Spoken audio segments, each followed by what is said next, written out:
నువ్వు అలా నన్ను చూస్తూ ఉండకు, చాలా ఇబ్బందిగా ఉంది. మగాళ్ళు కూడా అమ్మాయిలు ఇలాగే చూస్తారు కదా. ఎంత ఇబ్బందిగా ఉంటుందో నాకు ఇప్పుడేగా తెలిసింది. చివురాకుల పొత్తిళ్లలో వికసించిన సిరిమల్లెవు, చిరుగాలితో సెలయేటిపై నర్తించిన నెలవంకవు,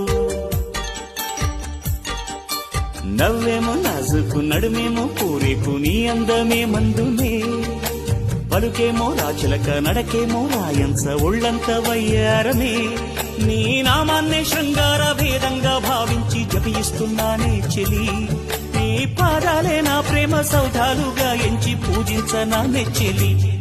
ఓ ప్రియతమ్మా అవుననుమా, కనలేవ ప్రియుని హృదయ వేదనా, కరుణించు నాకు వలపు దీవెనా. ఆ నీలిగా